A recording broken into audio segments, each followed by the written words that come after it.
puisque vous êtes aussi président de l'agence du service Oui. civique.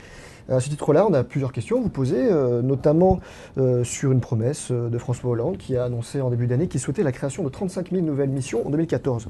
Est-ce que c'est tenable, tout simplement?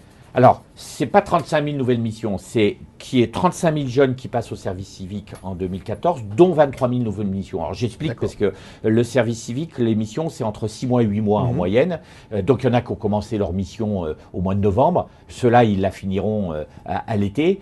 Mais il y en a 23 000 qui continueront dans l'année et certains finiront en 2015. Donc en tout, on aura 35 000 jeunes qui seront passés par le service civique dans l'année, dont 23 000 nouveaux. Donc ça, c'est la part. Oui, c'est possible, parce qu'on a le budget pour le faire, parce que le gouvernement s'est engagé, et que nous avons, je dirais, beaucoup plus de demandes de jeunes qui ont envie de s'engager dans cette démarche, qui est somme toute une démarche citoyenne. Le service civique, qu'est-ce que c'est? C'est un jeune qui a envie, je dirais, de rendre service à la nation dans un engagement, dans le cadre de l'intérêt général, dans une association, dans une mairie, dans une collectivité territoriale, pour aider, je ne sais pas, les personnes handicapées, aider les personnes âgées.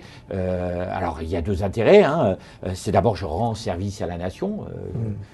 Mais aussi, parfois, je me cherche, j'ai des difficultés, je suis en échec, et je me fais, je dirais, justement, une forme d'expérience professionnelle qui me permettra peut-être d'avoir des idées pour... Est-ce que ce n'est pas une façon de maintenir ces jeunes dans la précarité? On leur propose ce type d'occupation, entre guillemets, rémunérée, qui vont les faire changer dans les statistiques, et au bout du compte, est-ce qu'ils vont réussir à trouver un emploi? 573 € par mois, je le rappelle, pour une mission. Oui, mais d'abord, ce n'est pas un salaire. C'est pas un salaire, c'est une indemnité. Donc c'est du volontariat. Oui, mais ça peut être considéré comme ça. Vous avez tout type de jeunes qui arrivent dans le service civique. Vous avez des jeunes qui ont fini leurs études et qui se disent avant de retrouver du travail, moi je veux faire cette démarche d'intérêt général. En plus, je le valoriserai dans mon CV. Donc on a des jeunes plutôt qualifiés qui font ça. On comprend la logique, François Chirac, mais est-ce que c'est pas une façon de maintenir quand même les gens dans la pauvreté Non, mais écoutez, je suis en train de vous répondre.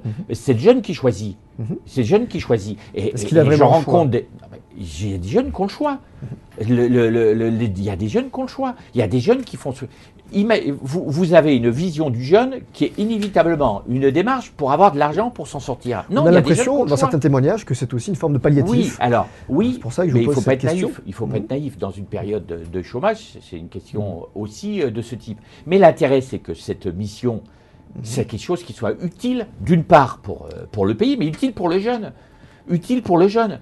Et on se rend compte, parce qu'on a fait un sondage auprès de tous les jeunes qui sortent, leur vision de la société, leur vision de l'autre, leur conception du vivre ensemble est beaucoup plus positive après. C'est-à-dire que même si il peut y avoir cet attrait pour pouvoir passer un moment qui est un moment difficile, l'intérêt c'est que le jeune en profite, la société en profite aussi, parce que c'est un échange de bonne manière, j'ai envie de dire, et puis qu'il ait une vision de la société, du vivre ensemble qui soit plus positive. Au moment où on a une vision tellement négative de la jeunesse.